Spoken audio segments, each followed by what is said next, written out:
तो नमस्कार दोस्तों, स्वागत है आपका आज के इस सेशन में। तो आज का जो हमारा सेशन है दोस्तों वो होने वाला है इंडिया और कनाडा के बीच अंतर्राष्ट्रीय स्तर पर संबंध खराब क्यों हो रहे हैं। तो जानेंगे इस वीडियो में और बने रहेगा हमारे साथ इस वीडियो के अंत तक, जिससे आपको पूरा मामला समझ में आएगा कि ये पूरा मामला है क्या। इस मामले में खालिस्तान समर्थन किस हिसाब से कार्य कर रहे हैं और कनाडा और इंडिया के बीच संबंध जो है अंतर्राष्ट्रीय स्तर पर खराब हो रहे हैं। तो कनाडा और इंडिया के बीच में इस समय है खालिस्तानी समर्थक।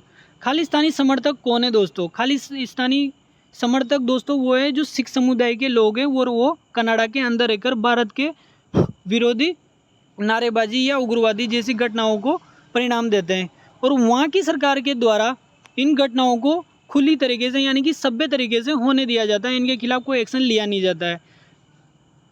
तो आगे बढ़ते हैं और जानते हैं कि इसका अंत तक क्या हो सकता है और ये कहानी कहाँ से शुरू हुई थी और कैसे इस कहानी का द एंड हो सकता है। तो आगे बढ़ते हैं और जानते हैं कि इस कहानी में की शुरुआत कहाँ से हुई थी। तो ये कहानी की शुरुआत आगे बढ़ने से पहले ये जान लेते हैं कि हमारे ये एग्जामिनेशन के पॉइंट ऑफ व्यू से किस तरीके से हमारे लिए कारगर साबित होगा। तो यूपीएससी मेंस एग्जामिनेशन जीएस के पेपर नंबर 2 में इंटरनेशनल अफेयर्स का टॉपिक है आपके, तो ये उसमें आपके लिए बहुत अच्छे से कारगर साबित होगा। और इस वीडियो को पूरा देखने के बाद और जितना भी कंटेंट इस वीडियो में है आपके लिए लिखित रूप में, इसके अलावा आपको कुछ भी पढ़ने की ज़रूरत एक्स्ट्रा नहीं पड़ेगी।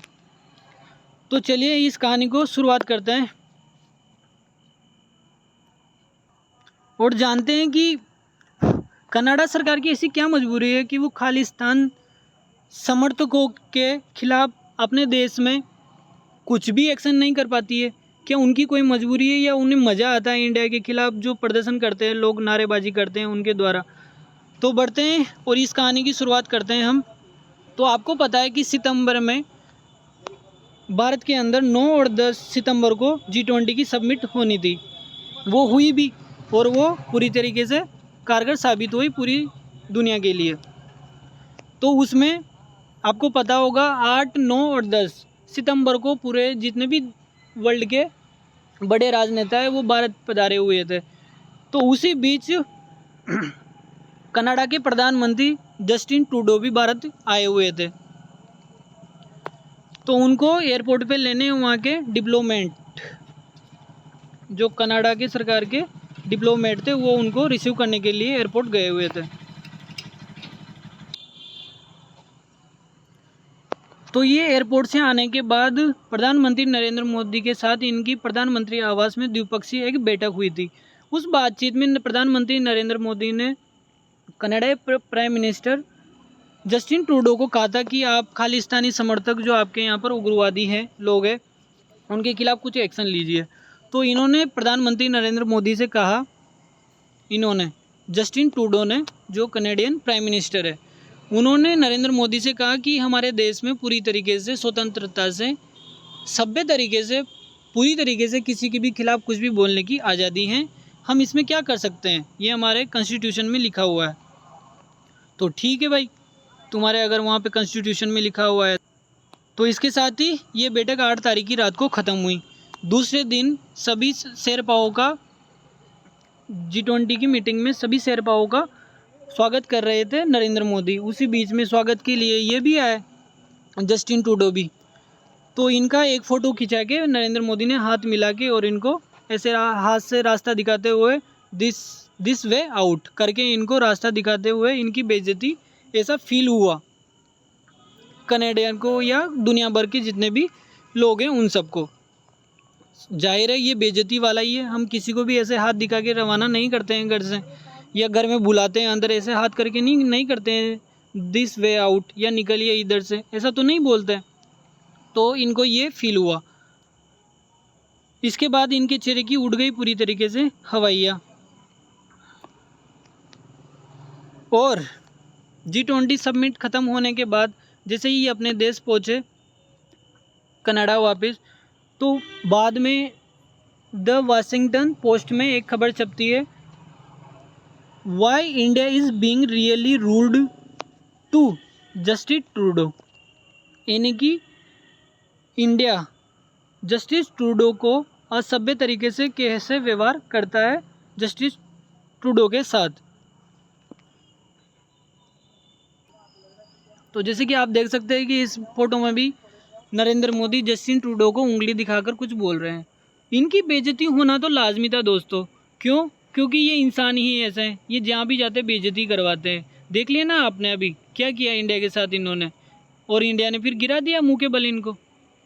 वो बात हम जानेंगे आगे इस वीडियो में, लेकिन अभी तक इस वीडियो को जब तक ये कनाडा में G20 सबमिट ख़त्म होने के बाद पहुँचे थे, वैसे ही पीछे से वाशिंगटन पोस्ट में ये खबर छप गई। तो इनके देश में भी इनका विरोध हुआ कि यार ये जहाँ भी जाते हैं वहाँ पे बेइज्जती करा के आ जाते हैं। ये इनकी बेइज्जती नरेंद्र मोदी ने ही नहीं की इस बार। वो जब पिछली बार इंडोनेशिया में 2022 में G20 की सबमिट हुई थी, तब भी ये अमेरिका के प्राइम मिनिस्टर बाइडेन से मिले थे। वहाँ भी उन्होंने भी अंगुली दिखाकर तो वहाँ पर भी इनकी बेइज्जती बाइडेन ने अच्छे तरीके से की थी कि तू सुधर जा। ये सुधरने का ना तो नाम लेता है। इसके देश में भी इसकी बेइज्जती बहुत बुरी तरीके से होती है।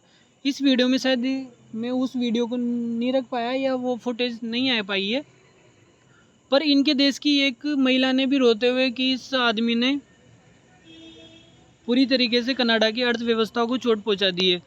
उस महिला ने रोते हुए और इस आदमी के ऊपर आरोप लगाते हुए एक वीडियो शेयर किया था। शायद आप लोगों सोशल मीडिया पे देख चुके होंगे या देख लेंगे। तो इस वीडियो में आगे बढ़ने से पहले हम कनाडा और इंडिया की स्थिति को वर्ल्ड में कहाँ पर है इसको जान लेते हैं। तो जैसे कि आप देख रहे हैं इस वीडियो में, इस स्लाइड पर, कि हमारे पूरे अर्थ पर 7 कॉन्टिनेंट्स हैं, 7 महाद्वीप है। उनमें से north America, south America, Europe, Asia, Africa, Australia और अंटार्कटिका, 7 कॉन्टिनेंट्स हैं। तो जो नॉर्थ अमेरिका है उनमें 4-5 देश हैं। उनमें एक अमेरिका है, एक कनाडा है, एक मिस्र है और अलास्का वाला क्षेत्र जो अमेरिका के हिस्से में, और एक ग्रीनलैंड भी इसमें नॉर्थ अमेरिका के अंदर आता है, लेकिन वो डेनमार्क के कब्जे में है इस समय ग्रीनलैंड। तो नॉर्थ अमेरिका वाला जो ये कॉन्टिनेंट्स है उसके अंदर है कौन सा देश? कनाडा। ये आपको स्थिति समझ में आ गई होगी अभी तक कनाडा की। ये कनाडा देश जिसकी ओटावा कैपिटल है, और वर्ल्ड मैप में आप यहाँ पर देख सकते हैं ये इंडिया और यहाँ पर है ये कनाडा। तो जैसे ही इन भैया की हुई जस्टिन ट्रूडो की बेइज्जती भारत के अंदर या पूरी दुनिया के अंदर, तो इन्होंने भारत के ऊपर एलिगेंट्स लगाना शुरू कर दिया, आरोप लगाने शुरू कर दिए।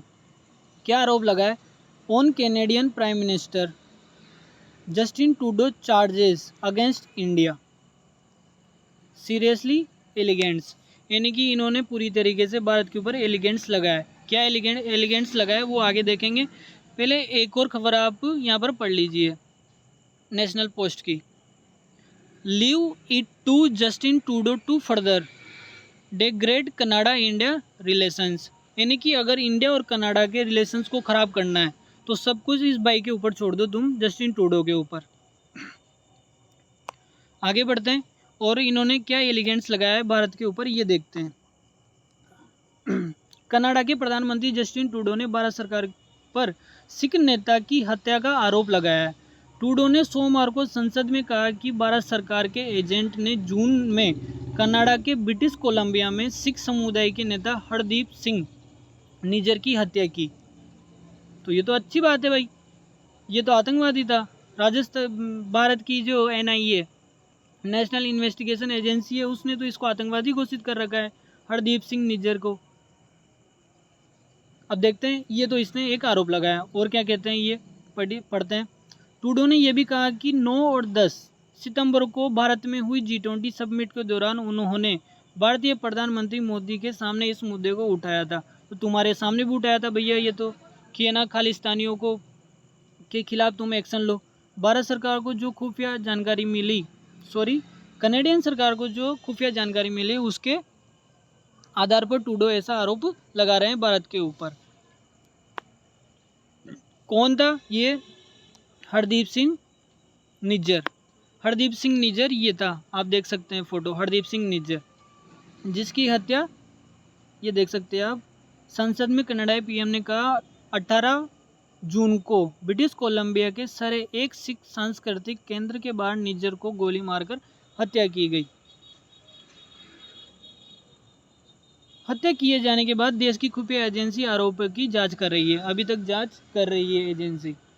और ये कौन था? हरदीप सिंह निज्जर, जो आतंकवादी है और खालिस्तानी समर्थक है। खालिस्तानी समर्थक ये पूरी तरीके से, जैसे कि आप इसको प्रोटेक्ट करते हुए देख सकते हैं कनाडा के अंदर। सिख वांट देयर इंडिपेंडेंस, यानी कि ये आज़ादी मांग रहे हैं किससे? खालिस्तान, भारत के अंदर। पहले कई इसके वांटेड बाय एनआईए, इसको जैसे कि मैंने बताया आपको, एनआईए नेशनल इन्वेस्टिगेशन एजेंसी जो भारत की है, उसने इसको आतंकवादी घोषित कर रखा है और इस पर 10 लाख रुपए का इनाम भी घोषित किया हुआ है एनआईए के द्वारा। ये देख सकते हैं आप, निज्जर इसका फैमिली नेम था, हरदीप सिंह इसका फॉरेन नेम था, और सेक्स में ये मेल था, जैसे कि आपको पता ही है। और ये करीबन 38 साल इसकी ओल्ड नहीं था। ये देख लिया आप, 23 से यहाँ ले जाने की 45 साल की उम्र में करीबन जाके इसकी मौत हुई थी 18 जून को भी। लैंग्वेज इसको पंजाबी और हिंदी बोलना आता है। नेशनलिटी ये इंडिया का ही था बेसिकली, लेकिन ये 1992 में कनाडा निकल गया था। तो ये जो लोग खालिस्तान की बात करते हैं, ये खालिस्तान कौन सा खालिस्तान है? तो ये पंजाब, राजस्थान, उत्तर प्रदेश, मध्य प्रदेश, उत्तराखंड और हिमाचल प्रदेश, और जो पंजाब और चंडीगढ़ यानी कि हरियाणा वाला क्षेत्र है, इसको खालिस्तान बोलते हैं ये लोग। और ये लोग पूरे दुनिया में जहाँ पर भी इनके होने की संभावना है, जहाँ पर भी ये अपने आंदोलन कर सकते हैं, वहाँ जाके ये अपने आंदोलन करते हैं। और इसकी मौत का जिम्मेदार किसने बताया था? Justin Trudeau, Canadian prime minister ने भारत के ऊपर लगाया है कि भारत ने इसको मरवाया है। इसके बाद भारत ने इस बात को खारिज कर दिया पूरी तरीके से, और कहा, भारत की ओर से ये भी कहा गया कि इस तरीके के आरोप खालिस्तानी आतंकवादियों और चरमपंथियों से ध्यान हटाने की कोशिश करते हैं, जिन्हें कनाडा में आश्रय दिया गया है कनाडा सरकार के द्वारा, और जो भारत की संप्रभुता और क्षेत्रीय अखंडता के लिए खतरा बने हुए। जैसे ही भारत के द्वारा इस बात को खारिज किया गया, कनाडियन सरकार के द्वारा लगाए गए भारत की सरकार के ऊपर आरोपों को भारत सरकार ने जैसे ही खारिज किया, वैसे ही कनाडियन प्राइम मिनिस्टर और जो इंटरनेशनल अफेयर मिनिस्टर है कनाडा की, जेलोनो मोली इनका नाम है, इनके द्वारा बेकायदा एक प्रेस कॉन्फ्रेंस की गई। उनमें इन्होंने क्या कहा, देखते हैं। कनाडा की विदेश मंत्री मेलनी जोली ने बताया कि उनकी सरकार ने एक भारतीय डिप्लोमेट को देश निकाला दे दिया है, जो कनाडा में भारतीय इंटेलिजेंस के प्रमुख थे। हालांकि जोली ने इस डिप्लोमेट के बारे में कोई जानकारी नहीं दी है, लेकिन इन्होंने उसको देश निकाला दे दिया है, डिप्लोमेट जो वहाँ पे वो आईएफएस ऑफिसर होते हैं ना, उनके द्वारा। तो इंडिया में भी क्या था, हमारे भी जो रियल बॉस हैं जयशंकर प्रसाद जी, उनके द्वारा ये डेवलपमेंट जो कनाडियन जो डिप्लोमेट थे इंडिया के अंदर, उनको भी इंटरनेशनल जो मिनिस्ट्री थी उसमें बुला के in tit for tat move India ask Canada diplomat to leave diplomat to leave country in 5 days, यानी कि 5 दिन के अंदर देश छोड़ने को बोल दिया गया है। जैसे दोस्तों, ये यहाँ से विदेश मंत्रालय से निकल के, भारत के विदेश मंत्रालय से निकल कर जा रहे थे मीटिंग के बाद, सिर्फ 4 मिनट में इनको भेज दिया जयशंकर प्रसाद जी ने। जब ये जा रहे थे तो एक मीडिया के पर्सन इनसे पूछ रहे थे कि आपसे क्या कहा, इंग्लिश में पूछ रहे थे, मतलब मैं तो हिंदी में सेशन कर रहा हूँ, तो आपसे क्या कहा और मीटिंग में क्या हुआ। तो इन्होंने गेट में गाड़ी में बैठते हुए समय गेट इस तरीके से किया कि जो वो मीडिया मैनेजर था उसका हाथ गाड़ी के गेट में आते थे, जो कार का गेट था उसमें आते आते बचा दोस्तों। तो आगे बढ़ते हैं दोस्तों। और इस बीच में यहाँ से Canada trade diplomat blows our murder allegations, यानी कि जो मर्डर का एलिगेंस जो कनाडा के प्राइम मिनिस्टर ने जस्टिन ट्रूडो ने भारत की सरकार के ऊपर लगाया था, उसके बाद जो ट्रेड होनी थी इंडिया और कनाडा के बीच, जिसकी शुरुआत हुई थी एशियन काउंसिल मीटिंग में 2023 में, इसी साल, जब भारत के विदेश मंत्री और कनाडा के विदेश मंत्री एशियन काउंसिल मीटिंग में इंडोनेशिया गए हुए थे।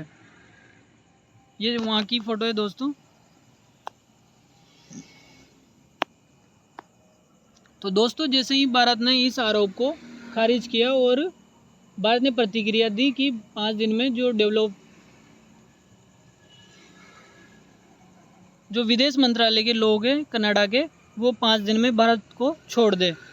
उसके बाद बेकायदा भारत को एक धमकी दी गई, भारत को एक धमकी मिली। और वो धमकी क्या मिली? वो मिली जो कनाडा में इंडियन सिटीजन है या इंडियन स्टूडेंट है उनको।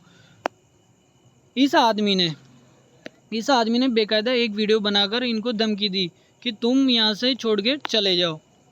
ये देखिएगा आप, ये live Canada Indo Hindus go to India, यानी कि तुम निकल के चले जाओ हिंदू यहाँ से, वरना तुम्हारे साथ कुछ भी हो सकता है। इस आदमी ने पूरी तरीके से बेकायदा एक वीडियो बनाकर यानी कि अपलोड किया है सोशल मीडिया पर। ये कौन है दोस्तों? ये है खालिस्तानी समर्थक।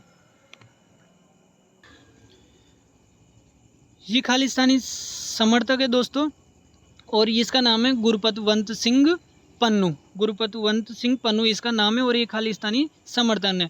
इसको काफ़ी सारे वहाँ पर आंदोलन में देखा गया है। ये देख सकते हैं जैसे कि आप एक टीवी चैनल में इसने बेकायदा आकर ये बात कही है कि live Canada Indo Hindus go to India. इसने ये बात पूरे ऐलान तरीके से की है और एक धमकी दी है पूरी तरीके से बेकायदा सोशल मीडिया पे एक वीडियो अपलोड करके। इसके बाद इंडिया की तरफ से जो इंडियन फॉरेन मिनिस्ट्री है उसके द्वारा एक एडवाइजरी जारी की है। कनेडियन जो इंडियन है कनाडा के अंदर, जो इंडियन सिटीजन है और वहाँ पर जो इंडियन स्टूडेंट है, उनको एक एडवाइजरी जारी की है। एडवाइजरी लेटर पूरी तरीके से जारी करके ये देख लिया आप, advisory for Indian nationals and Indian students in Canada, उनके लिए एडवाइजरी है। या आप पूरी तरीके से इस लेटर को पढ़ सकते हैं। आगे बढ़ते हैं।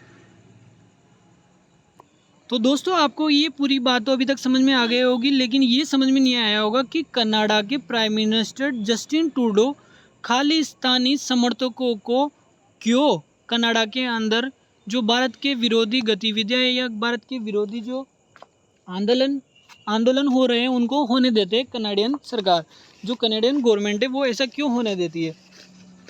तो अब आपके लिए वो जानकारी इस वीडियो में आगे मिलेगी, यहाँ से उसकी शुरुआत होती है। तो आगे बढ़ते हैं और डायरेक्ट अपन आते हैं यहाँ पर।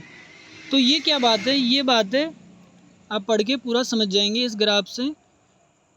Canada Trudeau set to form minority government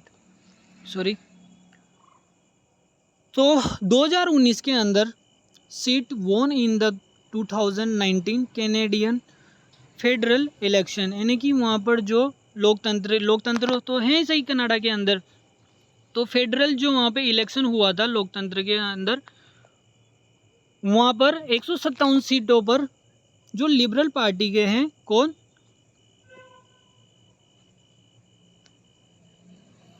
Trudeau. ये लिबरल पार्टी के ट्रूडो, और कंजर्वेटिव पार्टी के हैं 121 सीटें वहाँ पर इनको मिली थी। इनको पूरी तरीके से समर्थन के बाद 132 इनकी 154 सीटें वहाँ पर हो गई थी कंजर्वेटिव पार्टी की। इनके अलग अलग नेता कौन है वो भी अभी बताऊंगा पूरी तरीके से। यहाँ पर रिक्वायरमेंट होती है फॉर अ मेजोरिटी, यानी कि जीतने के लिए 170 सीटें। यहाँ आपको बता दूँ 339 पूरे यहाँ पर लोकसभा की सीटें हैं। जैसे भारत में 545 है, 445, 545, 545 है आई थिंक। तो यहाँ पर जो है पूरी लोकसभा की सीटें दोस्तों पार्लियामेंट में विनिंग होने के लिए वो है टोटल जो है सीट्स वो है 339। बाकी यहाँ पर मेजोरिटी सरकार बनाने के लिए चाहिए 170। अगर आप सीटें आपके पास होती है तो आप बन जाते हैं यहाँ के प्रधानमंत्री या आपकी सरकार यहाँ पर बन जाती है। लेकिन टूडो की जो सरकार थी, सॉरी पार्टी थी, लिबरल पार्टी, उनके पास थी 157 सीटें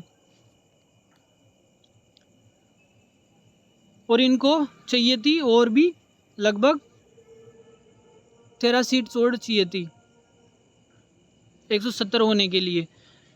तो कोई भी और पार्टी तो क्यों आएगी इनके साथ, चूँकि ये वाली ब्लॉक पार्टी तो इनके साथ थी, कंजर्वेटिव पार्टी के साथ।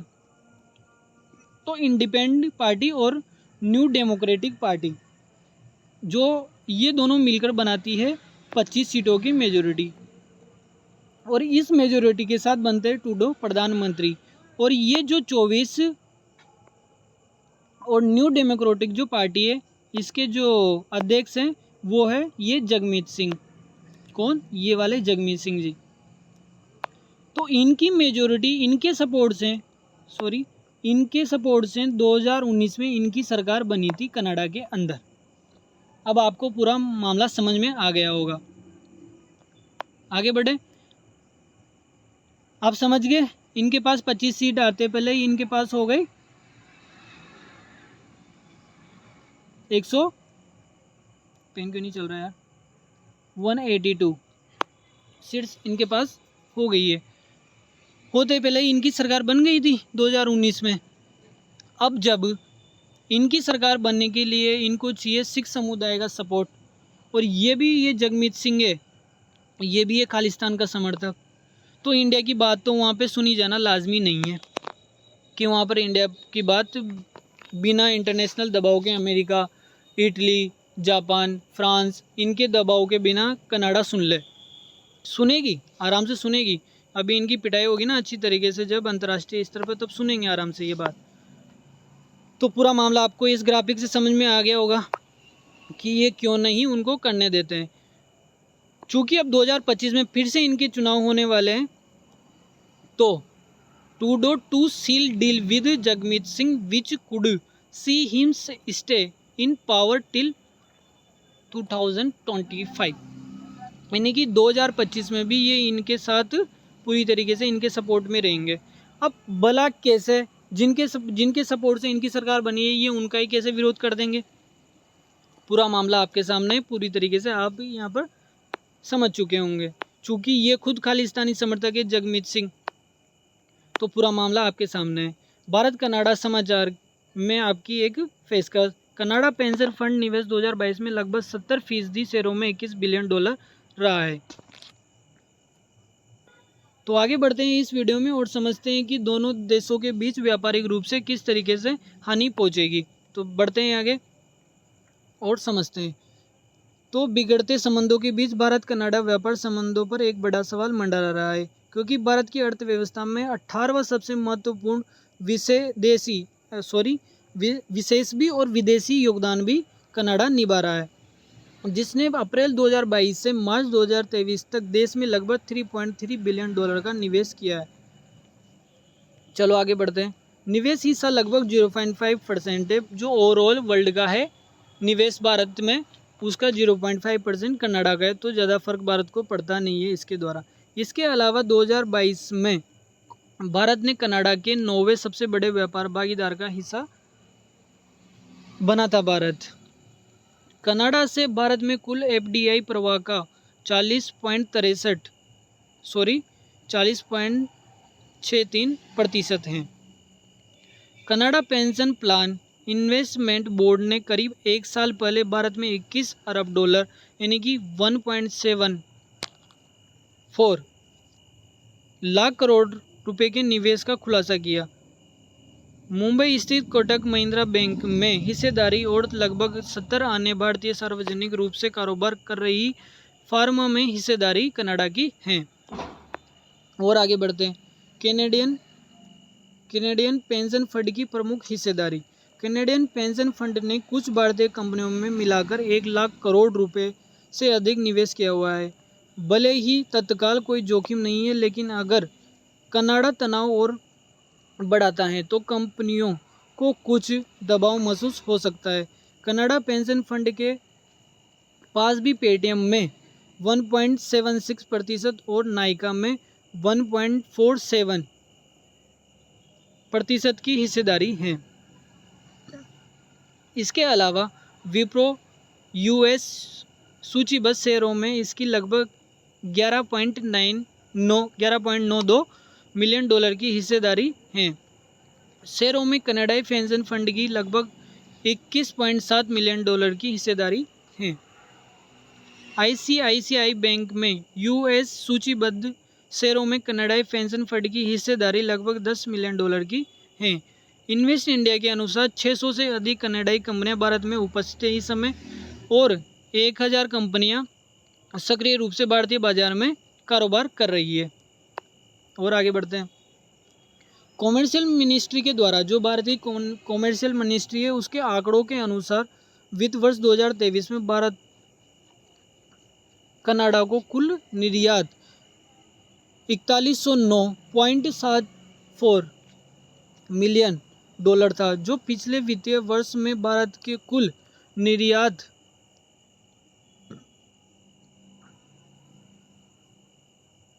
4,50,958.43 मिलियन डॉलर का 0.9% था, यानी कि 1% भी नहीं था पूरा। 2023 में कनाडा से भारत कुल आयात 4,051.29 मिलियन डॉलर का था, जो कि भारत वर्ष के लिए 7,14,042.45 मिलियन डॉलर के कुल आयात का लगभग 0.6% है। वाणिज्य मंत्रालय यानी कॉमर्शियल मिनिस्ट्री के द्वारा आंकड़ों से ये रिपोर्ट पता चली है। पीटीआई की अगर बात माने, कनाडा को भारत के निर्यात में रत्न और आभूषण, कपड़ा और मिनिस्ट्री फार्मास्यूटिकल्स, जबकि कनाडा के भारत को निर्यात में दालें, लुगदी और कागज और खनन उत्पादन शामिल करना पड़ता है। विश्व बैंक के आंकड़ों के अनुसार 2022 में भारत को कनाडा से व्यक्तिगत प्रेषण में लगभग 859.83 मिलियन डॉलर प्राप्त हुए थे। तो इस वीडियो की समाप्ति हो गई है दोस्तों। तो अब इसके बाद सवाल निकल के आता है कि अब जो वेस्टर्न कंट्रीज़ है वो कनाडा के खिलाफ़ क्या एक्शन लेती है, क्योंकि पश्चिमी देश पूरी तरीके से, जैसे कि फ्रांस, इटली, ब्राज़ील, यूएस, पूरी तरीके से ये सब इंडिया को ग्लोबल साउथ के नेता के रूप में देख रहे हैं। और इंडिया जहाँ तक वर्ल्ड की 4 स्ट्रॉन्ग आर्मी रखता है, 5वीं सबसे बड़ी अर्थव्यवस्था है, और चीन के आक्रामक उदय को रोकने के लिए पश्चिमी देशों का साथ लगभग इंडिया निभा रहा है। तो लाजमी है कि पश्चिमी देश, यानी कि जो हम वेस्टर्न कंट्रीज़ बोलते हैं, जिनको अमेरिका, फ्रांस, जर्मनी, यूके, तो ये लोग, जाहिर सी बात है कि पिटाई होने वाली है अब जस्टिन ट्रूडो की बुरी तरीके से, क्योंकि उसने बुरा काम कर दिया है इंडिया के खिलाफ़। तो आगे क्या होता है इस वीडियो में, इस वीडियो के आगे क्या खबर आती है इंडिया और कनाडा के हवाले से, वो आपको आगे के सेशन में बताते रहेंगे। और तो दोस्तों, इस वीडियो के कमेंट सेक्शन में नेगेटिव कमेंट्स ना करें प्लीज़। अगर कमेंट्स करने ही आपको तो पॉजिटिव कीजिए, कोई सलाह दीजिए। बेसिकली अगर कोई गड़बड़ हो रही है, वॉइस से रिलेटेड गड़बड़ हो रही है, कॉन्फिडेंस नहीं आ रहा है, तो फिर आप उससे रिलेटेड कीजिए, ना कि ऐसा सुपारी खा के ऐसे गंदे कमेंट प्लीज़ मत कीजिए। और शायद मैं ऐसे बोलने भी वाला नहीं था, इन कमेंट्स को मैं नेगेटिव पे जाता भी नहीं हूँ। अगर आपको पॉजिटिव मैसेज करने हैं तो कीजिए, नेगेटिव भी करने हैं तो करने दीजिए या करिए आप, लेकिन मुझे इन सबसे फ़र्क नहीं पड़ता। तो बेसिकली ठीक है, आगे मिलते हैं अगले वीडियोस, देखते रहिए हमारे सेशंस को। ठीक है, नमस्कार दोस्तों।